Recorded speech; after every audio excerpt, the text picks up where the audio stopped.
Welcome to another episode of Hoopsology. I am Justin Goodrum, joined by Matt Thomas. What's up, man? Man, enjoying this glorious weekend, man. It was good to see you last night. We had a little Yeah, little friend gathering. Things are opening up a little bit more in New Mexico and, of course, around the country as well. That's nice to see. Seems like things are getting in a good place, but I know you've got a lot going on, man. What's up with you? yeah. Moving to Lakewood, Colorado, about 15 minutes away from Denver from my research. So packing, packed before I got on the call with you, and then packing some more when I'm done with the show. So that's been my weekend pretty much. Besides hanging out with you and the rest of our other friends. So yeah, it's been a lot of fun. Just you know this is the only place I've lived my entire life is Albuquerque. So going to a new state, it's something new, but it's exciting too. So Absolutely. You're going to love it up in Colorado. I lived there for a year. As you know, yeah, it's a great place, and we've got some good friends up there too. So I know you'll be in good hands. We'll miss you here in New Mexico, but yeah. I wish you all the best of luck in the move and everything. You'll enjoy it up there, I'm sure. Yeah, appreciate it, man. And just FYI, nothing will change with the show. If anything, there might be some boxes, and I might be doing a show in the closet. But besides that, it'll be kind of business as usual. On today's Absolutely. show, we're going to break down the latest Hall of Fame class of 2020, and then we're going to preview the Hall of Fame class of 2021 that was announced today. And then we have our season awards. So looking forward to chatting with you about that. And then we have the latest on playoff seeding. This is being recorded on May 16th. So right now, as we speak, the Warriors and Memphis Grizzlies are playing each other. So that game will be over by the time you probably listen to this. So basically, this whole Sunday is a lot of things are happening in terms of the playoff picture, and then we have the play-in game. So lots to look forward there. And some housekeeping notes: we're a part of the Off the Glass Basketball Network, and you can get in touch with us. Email hoopsologypod@gmail.com. Please, we appreciate a like on the video. Please subscribe to our YouTube channel as well. All of our interviews are on there, featuring the best experts in all of basketball. So college, pro, women, we got you covered. All right, so let's hop into this Hall of Fame class. The induction ceremony was May 15th at the Mohegan Sun in Connecticut, which is an, I wouldn't say unusual, it's not the right word, but I would say unorthodox place just because of COVID. So you might have listened to Jackie McMullen on Bill Simmons, and this is how the Hall of Fame enshrinement's a little bit different than usual. But here is the class for 2020: Kobe Bryant, Tim Duncan, Eddie Sutton, Rudy Tomjanovich, Tamika Catchings, Tim Mulkey, Barbara Stevens, and Patrick Ballman. And I was able to see Tim Duncan and Kevin Garnett's speech. The Hall of Fame speech kind of, not the speech, but the event kind of had a feel of like the WWE Hall of Fame, really short speeches. Mm, Garnett was like 8 minutes. wow. So I don't know what exactly the circumstances were. I mean, I watched the clips on YouTube, so that's different than watching like the entire show. So I'm not sure if they just wanted it confined to just an hour format or what they were thinking, but a little disappointing that their speeches weren't long enough. It is, I mean, how can you recap your legendary career in 8 minutes? That's impossible. It's the Yeah. Cliff Notes. So, and nevertheless, I appreciate both Tim Duncan and Kevin Garnett. I think they did a really good job for the time they were given, and I think it's appropriate that they're in this class just because they're huge rivals, back in the day. But I want to ask you, Matt. A lot of people online they're saying that this might be the greatest class ever, just with Oof. Kobe, Tim Duncan, Kevin Garnett, and then if you factor in Rudy Tomjanovich and Tamika Catchings, and not to mention Kim Mulkey, this college and pro together. It's a really great class. A lot of people are saying that. So, did you have any thoughts on this class? Did this class stand out to you as just a stacked Hall of Fame class, just unusually so, or do you think it's kind of like every class has their great candidates? Did it stand out to you? This one definitely stands out, a cut above a lot of the rest for sure. I just the like kind of headliner names of Tim Duncan, Kevin Garnett, and Kobe Bryant. You have arguably the greatest power forward of all time. One of the greatest, I mean, certainly I think most people would at least agree on a top 3 shooting guard of all time in Kobe Bryant. Sure. And Kevin Garnett, I mean, I wouldn't call him one of the greatest power forwards of all time, but he was iconic and one of those players that helped define an era. I mean, of course, that's part of the reason he's in the Hall of Fame, but he also was one of the first big name players to be drafted out of high school and really have a ton of That's right. success in his career. He was a guy who redefined the position. He was kind of this 6'11" small forward sort of player when he came into the league, a guy who spread the court a little bit, did a little bit more mid-range work than maybe other players of that era at the time who were more 6'11" and kind of like bangers inside. He would step back and hit more mid-range shots. His career, I mean, all of these guys, their careers morphed as they went through the league, but Kevin Garnett really, to his credit, adapted his game. And the knock on him while he was on the Timberwolves was that he was selfish. There was that narrative on him for a while. Part of that may have been just his pairing with Steph Marbury on that team. They did have a great amount of success for the Timberwolves. I mean, the most successful run that we've seen the Timberwolves have, with them getting, I believe, into the Western Conference Finals, if I'm not mistaken. Yeah. That one run that they had. But then Kevin Garnett redefined his career and became really a lot like a defensive floor general for that Boston Celtics team, of course, that everybody knows won that title in 2008 and kind of morphed the whole narrative of his career and became more of a team player. He was a guy that I think you loved him if you were on his team. I know you've heard me say this about Kevin Garnett before, and you hated him if he was against you, but that's credit to how good he was, how smart he was on the court. There are funny highlights of like fake tough guy moments from Kevin Garnett, but overall, I mean, you can't deny the brilliance of his career. Tim Duncan, I mean, the big fundamental, a guy who I think will never get enough shine for how good he was, in part because he was so low key. He did not like talking to the media. He did not like being in the spotlight. Not so much, I think, that he didn't like the media. I think more so that he just didn't want to distract from the team chemistry that they had in San Antonio. Again, another guy who was able to, I think, age really gracefully in the league and adapt from being one of the star players and primary focuses of a Spurs championship team right from the get-go. His rookie year, that lockout season where they started their dynasty in beating the Knicks that year, and then was able to kind of pass the baton over to Ginobili and Tony Parker and eventually Kawhi Leonard when they took out the Heat in, I believe, 2014 was that year that they won that title against the Heat.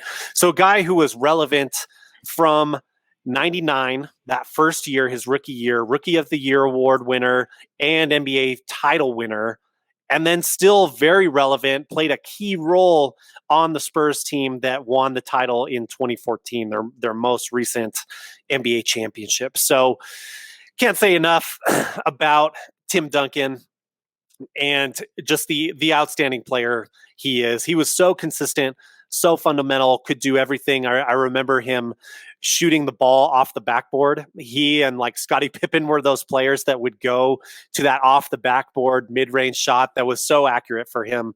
So anyway, I just ranted for a while there about those two guys.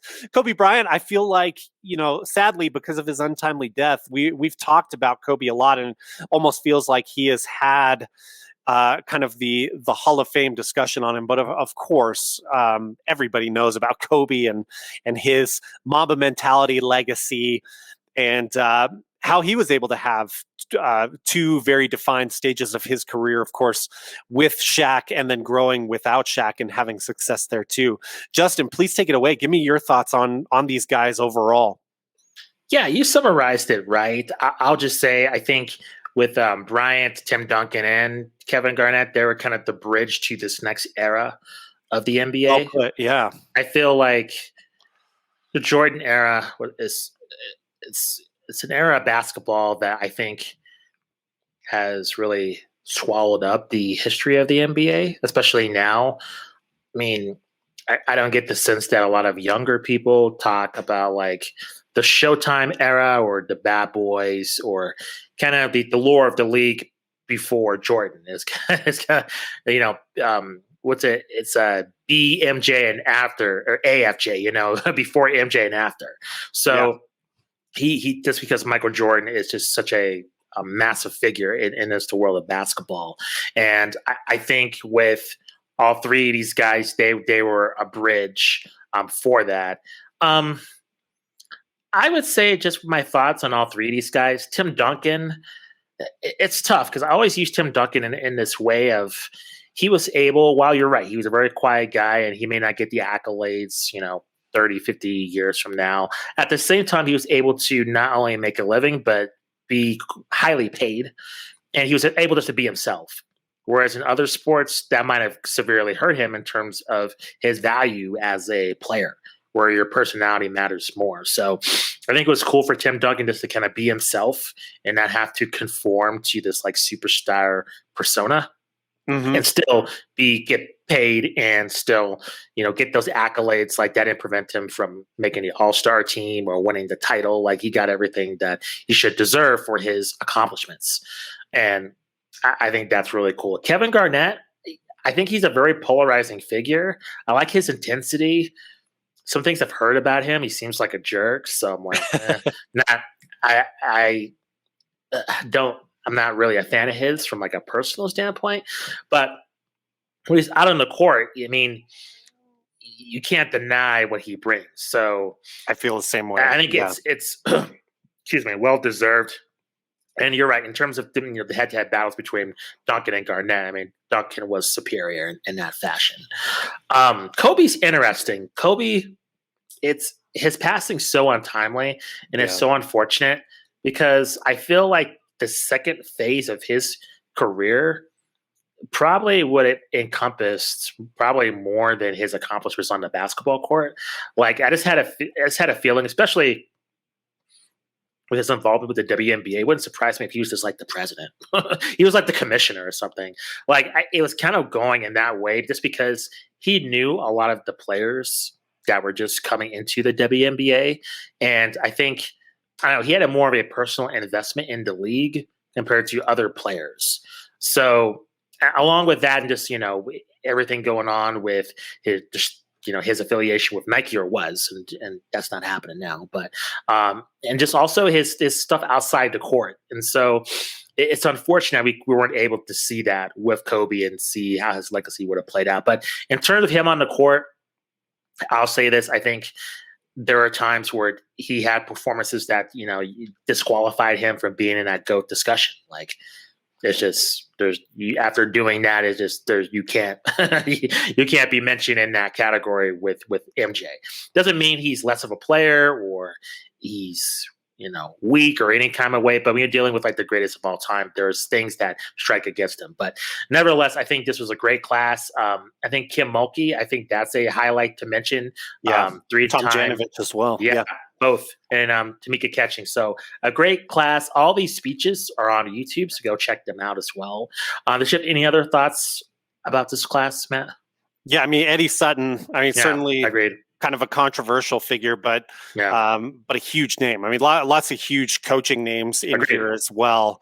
They don't get kind of the highlight or the spotlight that the players do, which is always how it goes in the Hall of Fame.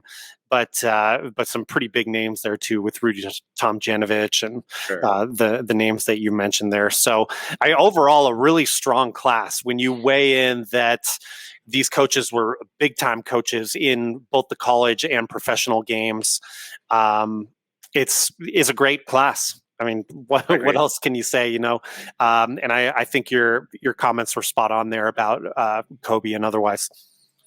The 2021 Basketball Hall of Fame class was announced. We don't have to break these down in detail, but just mentioning them: Paul Pierce, Chris Bosh, Chris Webber, Ben Wallace, and then for the coaches, Rick Adelman, Jay Wright, and then Bill Russell as a coach. And the WNBA is Yolanda Griffith and Lauren Jackson. And then the ceremony will be hosted in Springfield, Massachusetts, where it usually is, Saturday, September the 11th. So check that out. Probably be more of a traditional ceremony. But just your overall thoughts on this class. Anything controversial? Because, Chris Webber has been waiting to get in forever, and he's in now. I think a lot of controversy in this what you think? What you I think? mean, Not only him, but maybe Paul Pierce and I think Paul Pierce is in for sure, but I think Bosch was a question mark to many, which is unfortunate because he had the medical retirement, of course. I think without that, there would be no question mark at all, because I think the talent is there and the eyeball test is there. With Weber, no doubt the eyeball test is there, but a lot of people felt like even Jackie McMullen, who I was listening to this week, she felt like maybe there's a case against him that he underperformed so much. But I still think Weber meets the eyeball test overall, especially when you factor in that it's college career along with your professional career. Ben Wallace is one. I wasn't sure if he was going to make it or not. A legendary defensive player, defensive presence, but I just wasn't sure, statistically, if he was going to have enough to get in. I'm actually glad to see him in. I love me some Ben Wallace. So, so I like this class. It's going to, in many ways, be a more interesting discussion than this year's class, who I think this year, everyone you look at on that list is like, yeah, no doubt. That's a Hall of Famer. Bill Russell as a coach, the history in the NBA there with him getting in as a coach as well is pretty cool. Getting in as a player coach, and the first ever win a championship like that is pretty neat. It'll be cool to kind of stroll back into memory lane on that.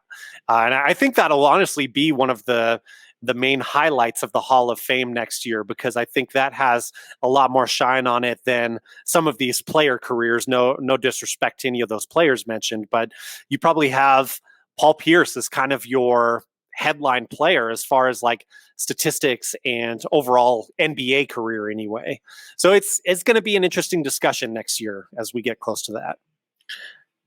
Does Ben Wallace get into the Hall of Fame if he doesn't win the title with the Pistons? So I don't think so.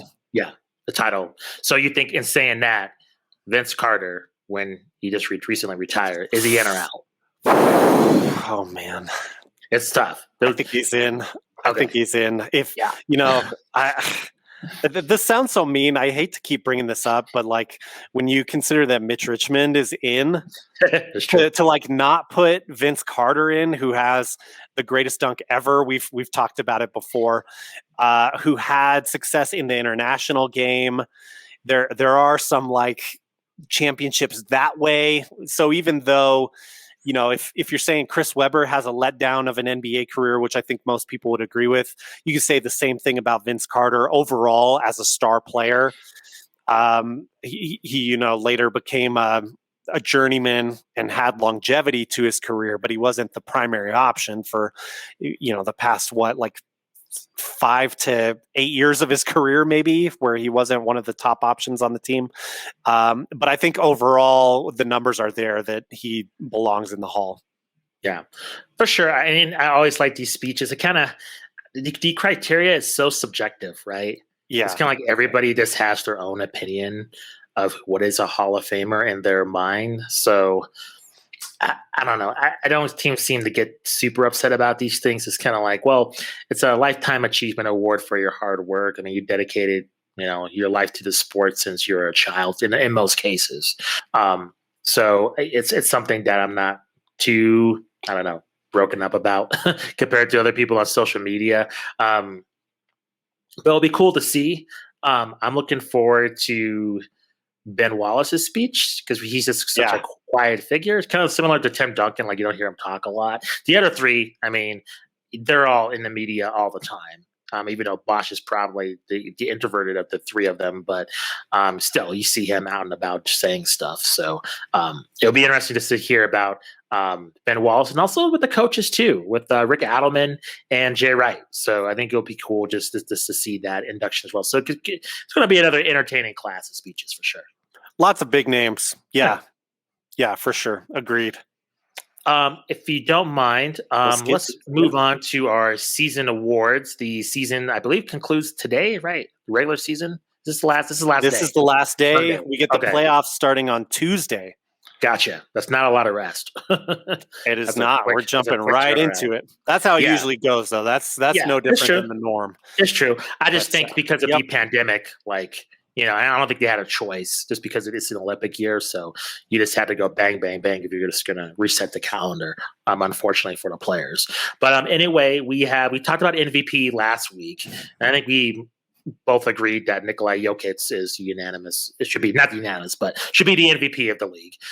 He averaged 26 points, 10 rebounds, 8 assists, and kept the Nuggets, at the top, of the elite of the Western Conference, and that's with Jamal Murray being hurt. So that's a big deal.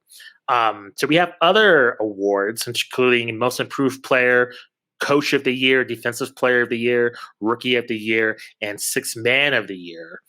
And I want to start with Most Improved, and I think it's pretty unanimous. We talked about this extensively, so I won't spend too much time with it. And that's with Julius Randle. Had a phenomenal year, a shock in a career resurgence. I Mm-hmm. hope for him that this is permanent, that he is a staple for New York. Because wouldn't it be a shame if next year, Madison Square Garden, you imagine the expectations. Let's just the Knicks just get bounced in the first round, whatever. There's still going to be so much hype around the Knicks for this coming season with this core, with Julius Randle leading them. And if he has a drop off season, what a blow would it be for New York? I mean, that would be awful. So I hope for all these accolades and this praise that this pushes him to be, a star in New York. I really hope that's the case. So he's my Most Improved Player of the Year. Did you have anybody else that even had a shot at this, or was it just couldn't even think? It's like get the other guys out of here. It's Julius Randle's reward. Well, it's just the work that he's done Yeah. is so massive that he just eclipses everyone else. I think you and I are 100% in agreement on this. It's Julius Randle. Yeah. Let's move on. Yeah, for sure. Let's go with a very interesting award, and that's Coach of the Year. I like this because there's many contenders, and there's some disagreement, and I don't know if we're going to agree here. I just think with the Phoenix Suns, I understand with the New York Knicks with Tom Thibodeau. I know because he coached the Bulls. He's a phenomenal coach, despite what people may think about him personally. But the guy can coach basketball. But I just think with the Suns and what they're able to do in the bubble, where they're a laughing stock. And let's face it, let's keep it real. People did not want them in the bubble, and have to go for them to go undefeated before the playoffs in the bubble to make it in to the kind of play-in game scenario, and then to have this insane record of 51-21, I think it's amazing. So I think with Monty Williams, I don't think you can deny him Coach of the Year just because of how they're elite from the regular season. We'll see the playoffs, how that plays out. But that's who I'm giving that award to. Did you have anybody different, Matt? Yeah, there are a lot of great candidates. Sure. Let me ask you this, because Sure. I agree with you. I have Monty Williams written down as well. Sure. What do you think of the argument for Quinn Snyder? I mean, obviously, you and I are in agreement that it's Monty Williams. We had, like, for example, you can go back and listen to our Sirah Sohi interview where she was on the side of Quinn Snyder getting this kind of as a, I guess, sort of a lifetime achievement award with what he's built in the Jazz, with the Jazz in past years. For me, I'm personally looking at how were you last season? How are you this season? And with the spike that the Suns have had, I'm with you there. It's Monty Williams, no doubt. But what, I guess, how close is it between Quinn Snyder and Monty Williams? I don't think it's that close. I think the Utah Jazz has been a top team in the West for a long time. And I think you take a look, I'm looking for bigger jumps in performance. So let's say the Jazz had 60 wins, then I think that'd be a reasonable discussion, right? That's a phenomenal accomplishment in this pandemic to get 60 wins, And I think with the Suns, I mean, they're one game, they're 0.5 away from the first seed. They're really close. So there's not enough of the disparity in terms of the number 1 and number 2 seed, not to mention the jump that the Suns had to not give the award to Monty Williams. In my book, this my opinion. I get what the Suns did, but I think we can't just keep treating them as this surprise team. I mean, they've been atop of the West for a long time with Rudy Gobert and Donovan Mitchell. I mean, at some point you got to deliver. I mean, at some point you're not just a small market team. Your expectations should be to go to the Western Conference Finals or the NBA Finals and progress to the playoffs. So, in my eyes, the Phoenix Suns are there, in my opinion. It feel a lot like the Jazz. This may be incorrect, but what I'm saying is overall perception. Doesn't it feel a lot like the Jazz are the number 1 seed because the Lakers have had injuries? And doesn't that feel like part of the narrative as far as why they're sitting at it's unfair because the Jazz have played compared to past years. Even the Jazz are a lot more potent offensively and still very good defensively. But I'm with you. Like I had the Suns projected as I think my 6 or 7 seed in my start of the season predictions. So for them to be up at number 2, and I was pretty high on the Suns compared to a lot of other people at the start of the year. I feel like anyway. So I'm with you. They've had the jump, and I think you give Monty Williams a lot of credit for changing the culture there in a city that's had just a really bad culture for the last decade, but it was like 11 years since the last time the Suns made the playoffs. So it's been rough there. So yeah, I think Monty Williams gets the nod. I'm with you. I mean, you have a good point. I mean, look at LeBron. He played 44 games this season. So he's a huge difference maker, even if he's not the dominant scorer, on the Lakers. He has such a huge presence. And without him, the Lakers took a step back. So you can just imagine with LeBron on there, how much of the standings would have changed. So I agree with you. I mean, I hate to say it, but it's just the truth. I mean, the Lakers are that powerful of a force. That's why if LeBron and Anthony Davis are healthy, I mean, I think we both agree they'll probably beat the Warriors in the play-in game scenario. And then if they move on to, the seeding, they're going to be the odds-on favorite whoever they face. The seed's going to be irrelevant.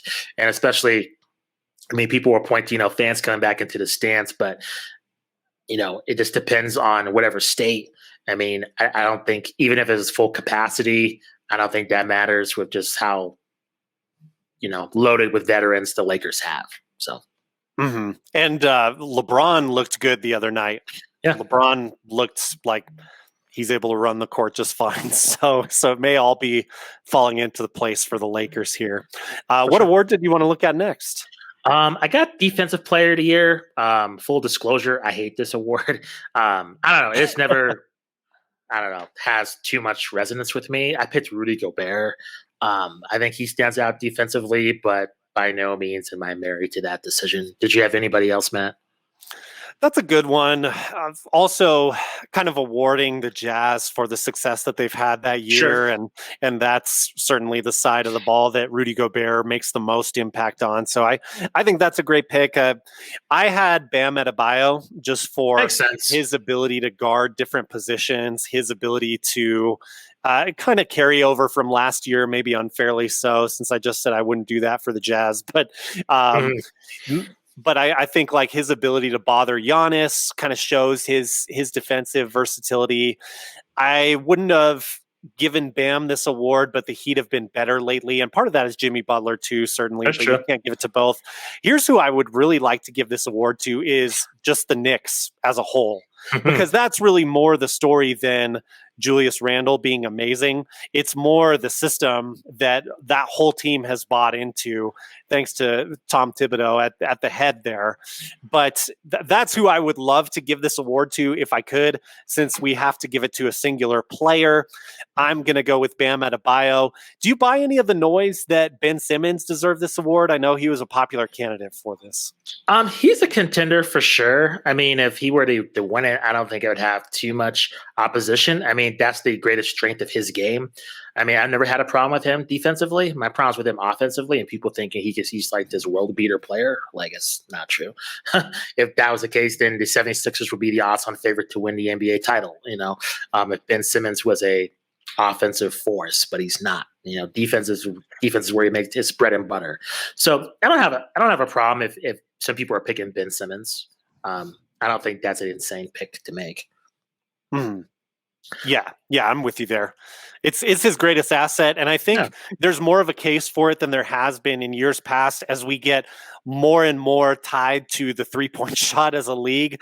I think perimeter defenders are going to become more and more important and Sure. kind of outsource guys like Rudy Gobert, even though I like your pick of Rudy Gobert this year. I don't think it's a bad pick. Yeah, I feel you. Let's go to sixth man of the year, Matt. And I know you had some thoughts on this. Who you got? Yeah, when you look at the mold of sixth man of the year, so I kind of did what you did with Rudy Gobert. I'm going to give it to Jordan Clarkson, who I have never been a huge fan of. But when you look at a guy who basically the award should be named after him in Jamal Crawford, Jordan Clarkson fits the mold of this kind of spark off the bench, gives your team a big offensive boost. Even though, again, I'm not the biggest fan of Jordan Clarkson, he's been impressive this year as a scorer. He's been part of the reason that the Jazz have had historically high numbers for three-pointers made per game, which we don't ever really associate with the Jazz. This year it's different. They are a very potent offensive team from the perimeter. So I give the award to Jordan Clarkson. I think correct me if I'm wrong. I've heard people making a case for Derrick Rose because he didn't start a lot of games this year. Yeah. It's kind of like a technicality thing, though, because he really plays starter minutes for the Knicks. So I don't know. For me, I think Jordan Clarkson more fits the mold and makes sense with this award. You could probably throw another couple players at me that I wouldn't argue about this too passionately about, but it's kind of an award for the Jazz being that top seed there. Yeah, I feel you. I think Jordan Clarkson is a good pick in that regard. Moving on to the last award, that's Rookie of the Year. I think it's pretty unanimous with LaMelo Ball. It's weird because I was not on his bandwagon. It's weird because I really like James Wiseman, and really a shout out to Anthony Edwards as well. I think he took a lot of grief, and I think he's performed pretty well this season as well. So shout out to both of them. I know Wiseman, there's been some issues with him, and Golden State has not gone according to plan. I think he's going to be really good. But to me, I just think LaMelo Ball is such a difference maker. So now he's been hurt. I mean, that's kind of a strike against him. But I personally think he's Rookie of the Year. I know a lot of pundits think that way too, but it seems, Matt, you might have a different pick. See, I want to pick LaMelo Ball. I love LaMelo Ball. He makes me happy to watch the game.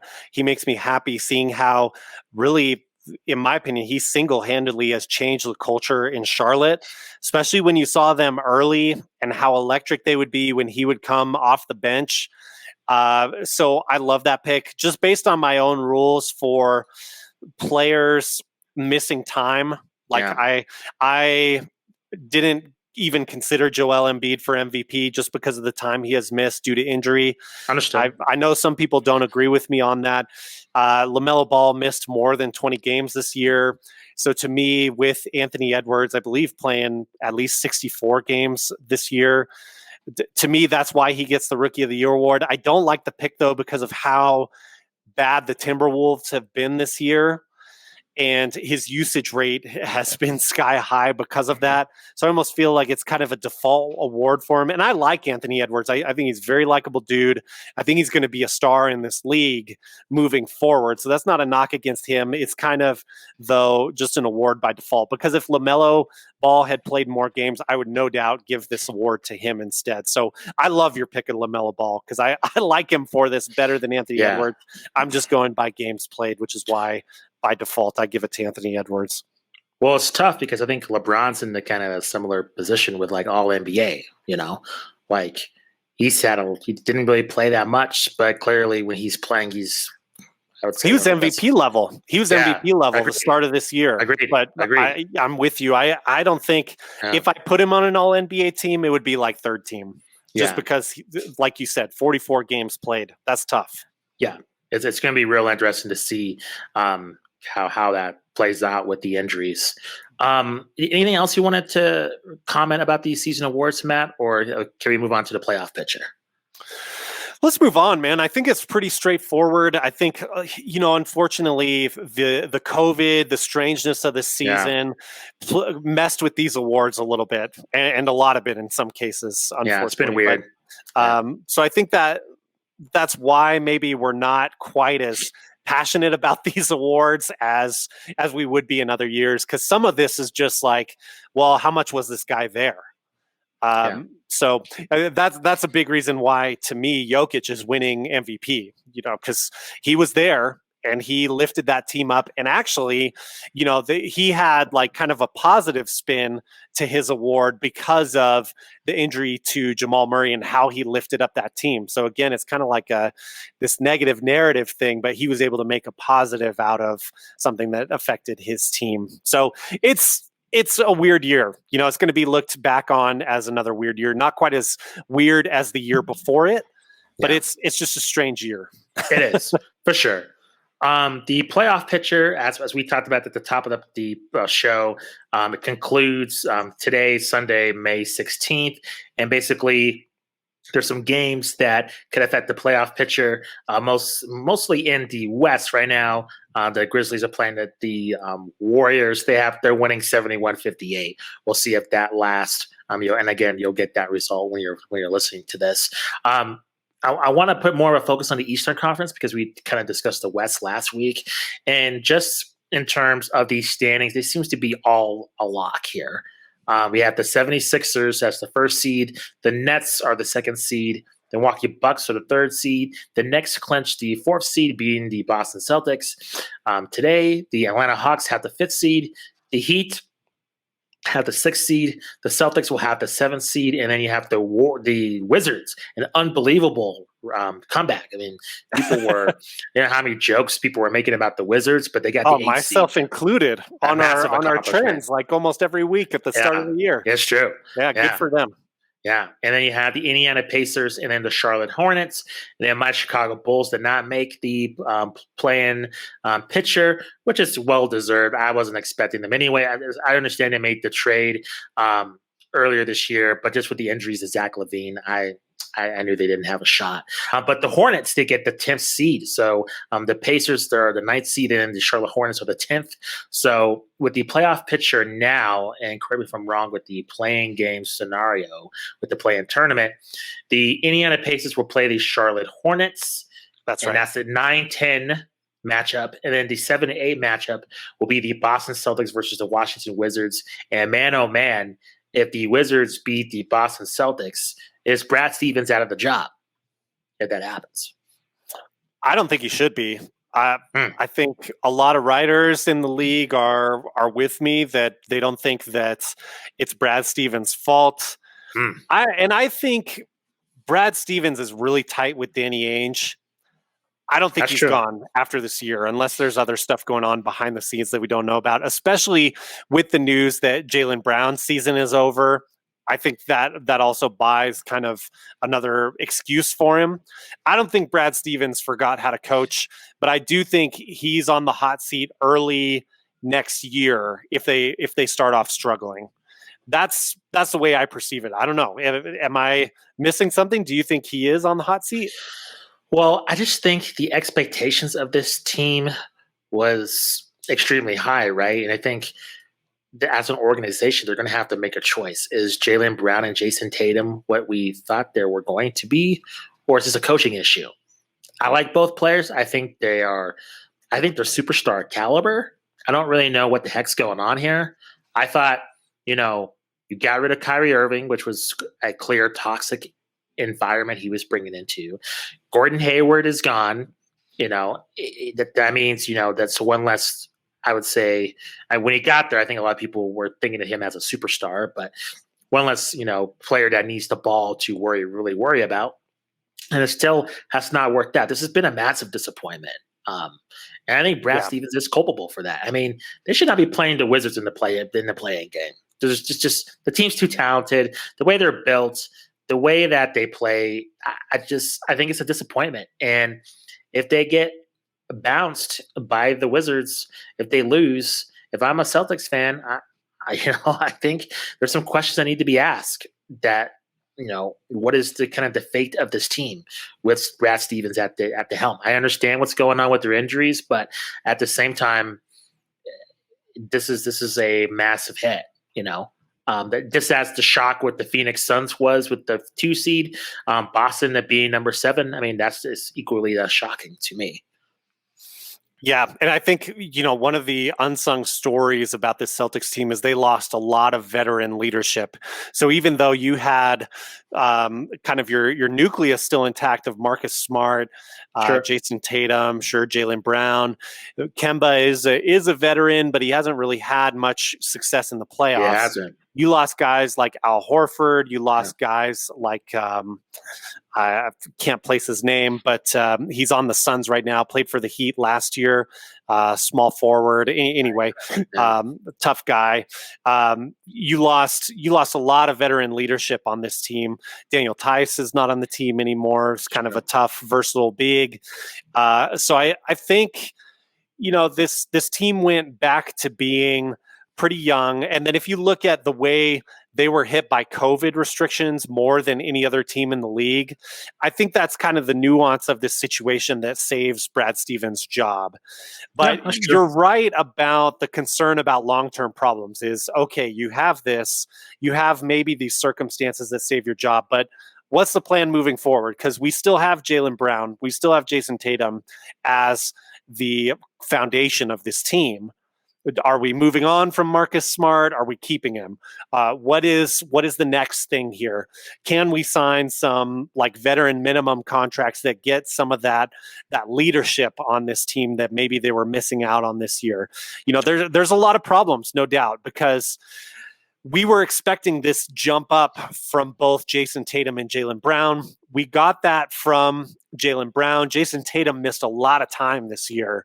He's still looking great as a player, but nothing just really gelled with this team. And I wouldn't be shocked, to be honest, if the Wizards beat them and if the Celtics just kind of crater here or fall to the 8th seed, maybe, beating Indiana or Charlotte in that second play-in game. Yeah. Well, yeah, we'll have to wait and see. Obviously, it's easy to talk about Philly and Brooklyn as like the odds-on favorites, but do you see anything, including Milwaukee, that could pose issues for those 2 top teams? Do you think the Bucks are going to be the top competition for either Brooklyn or Philadelphia in the playoffs, or do you see maybe from a matchup perspective, maybe the Knicks or the Heat posing an issue if they do face one of these premier favorite teams? The only thing I see is maybe the Heat being able to challenge just because of the experience on that team, the toughness on that team, how Jimmy Butler has been able to come back. I could see the Heat, giving the Bucks trouble again, to be honest. But even then, I'm not picking the Heat because the Bucks have shored things up a bit more this year. Chris Middleton is playing even better than last year, and they also have Drew Holiday to help close with games that they didn't have last year. Some pretty significant roster upgrades there, and it feels like things are a little bit more steady with Giannis. There was all that contract drama at the end of the year last year. This year, it's like, man, things are set with this team. Now we just got to perform in the playoffs. The Heat have the ability to beat that team, I think, in a 7-game series, but it feels more like the Heat have been struggling along. And that cutoff from your number 3 seed of the Bucks to even the number 4 seed, which is the New York Knicks, there's a big difference, I think, in quality and depth of those teams moving, 4 down in the Eastern Conference compared to those top 3 teams. I mean, the play-in games, it's going to be interesting to see the Wizards play, this Wizards-Celtics matchup for sure. Yeah. It's going to be interesting to see the Hornets even, if like LaMelo Ball can bring some magic.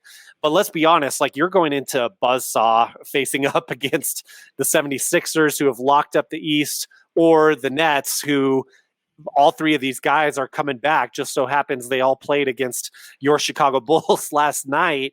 if they're all in the starting lineup and healthy, can anyone stop the Nets? We've only seen these guys shockingly. I was tweeting about this earlier this week. We've only seen these guys shockingly. This was their 8th game together when they played against the Bulls last night as a trio, and they've locked away the 2 seed. Yeah. So I think that's really troubling when you think about the depth of the East and the chances from like 4 seed down. Do you see anyone other than maybe like the Heat being, I don't know, a little frisky there, a little surprising there? I mean, boring. No. I'm with you. I just don't think they have it.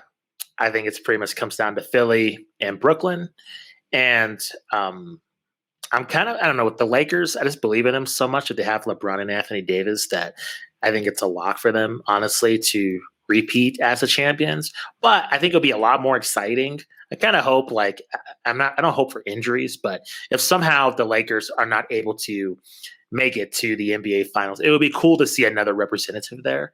Just to see, I think it's making for it more exciting NBA Finals. Now, from a ratings perspective, it'd be a disaster.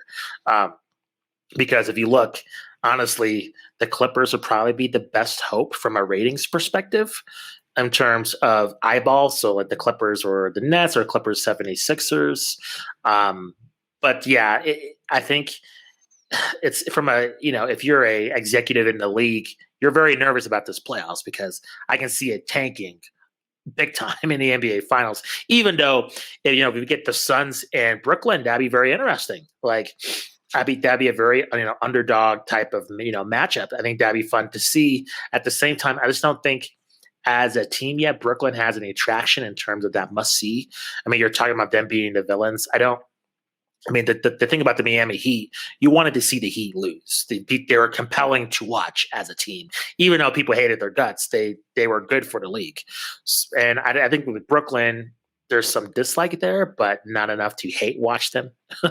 So I think from a league perspective, they should be concerned if the Lakers don't make it. But from the East, I don't see it. I think it'll be entertaining. I think the matchups I'm looking forward to is Boston, Washington from the play-in game, and then from the main seeds, I like New York and Atlanta. I really like that series.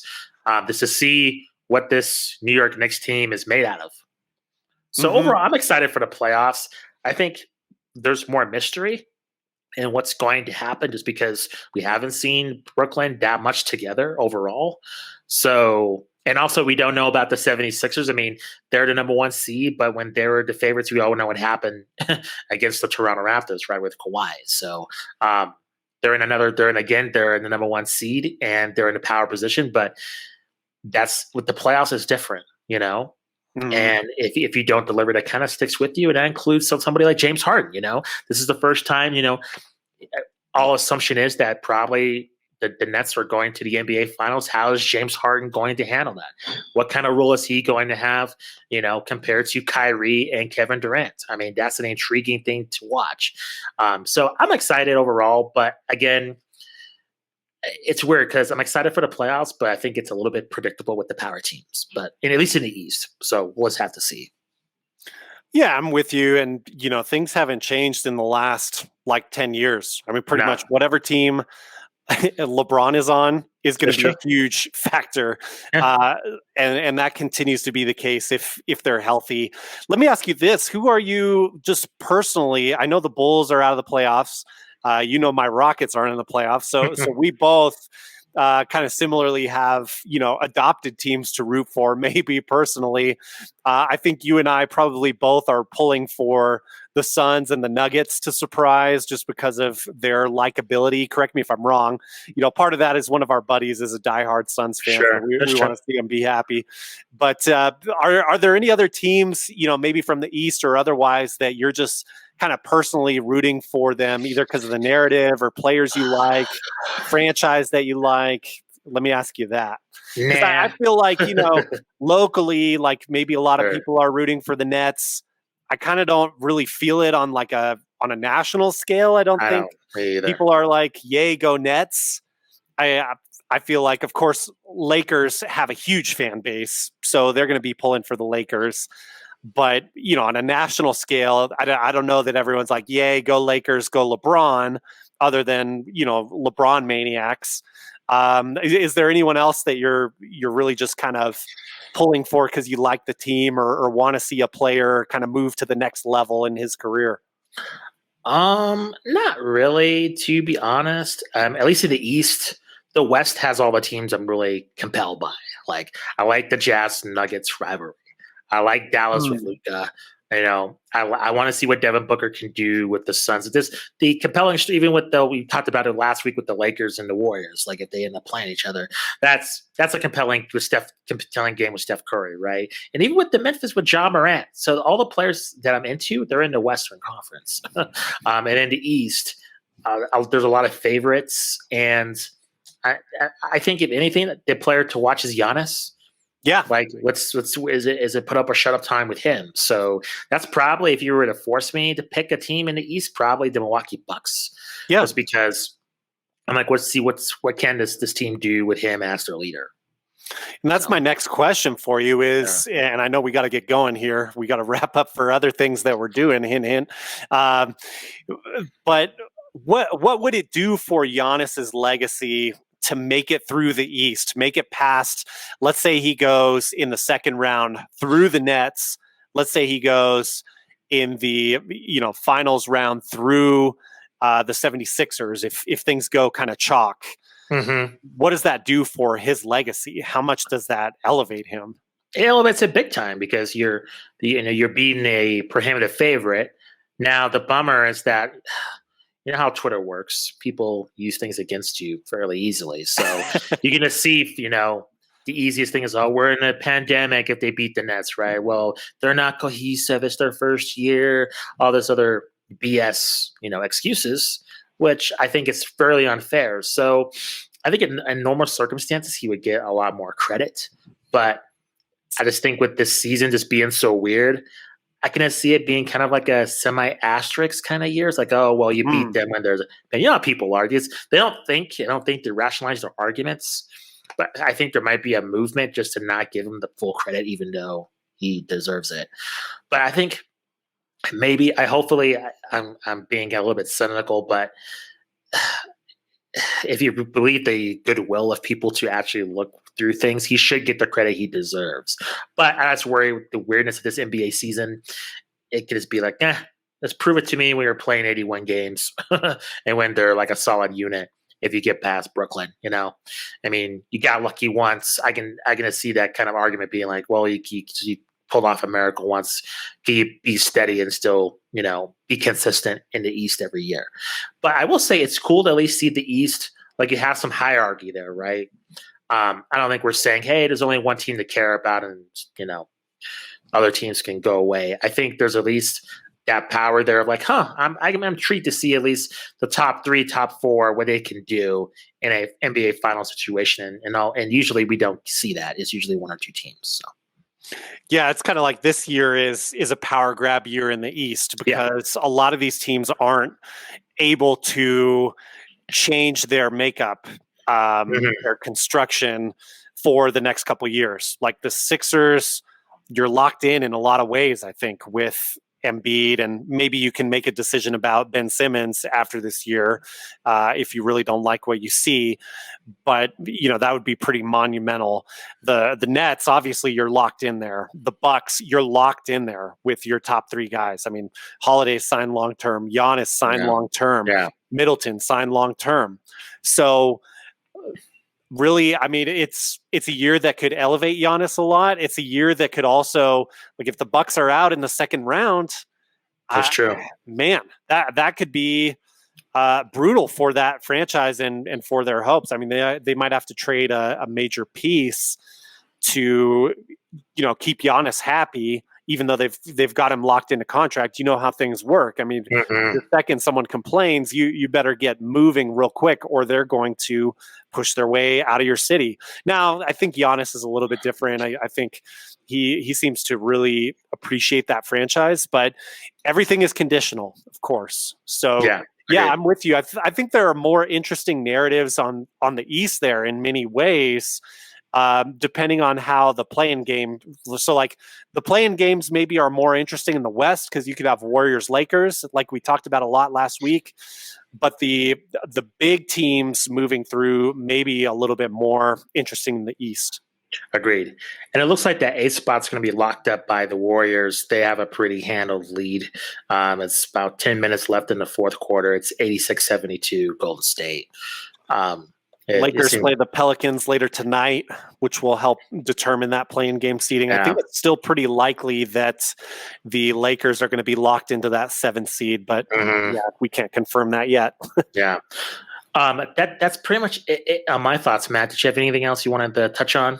No, I think it's time to wrap, man. We got another podcast we're jumping on. You guys stay tuned. We're going to be guesting on another podcast, so we will be sure to share that info out. Stay tuned to our Twitter, our social media, everywhere you keep in touch with the show.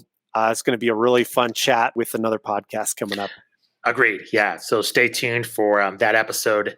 And we'll give you, like Matt said, more details on social media. And as for us, in terms of our episode archive, check out our interviews with Jenna Contreras. She was one of the directors on the ESPN Films documentary 144. Great film. Had to check it out over the weekend. Really in depth in terms of the WNBA bubble. We had Justin Herzig of Oh the Moment NFT, Ben Gulliver of Bubble Ball, Freddie Coleman of ESPN, Jeff Stotts, a injury expert within the NBA, Siraj Sohi of Yahoo Sports, formerly of Yahoo Sports and now The Ringer, excuse me. And then a lot of experts just covering pretty much any team that you can think of this season. So but lots of great info, even though some of it, it was pertaining to a lot of information this past season, but also a lot of great stories too. So the archives, certainly a lot of good information there to go check out. So for Matt Thomas, I am Justin Goodrum. Please leave a comment in the description, like this video, and subscribe to our podcast on Spotify, Pocket Podcasts, Apple Podcasts, and on Stitcher. And we'll see you next time.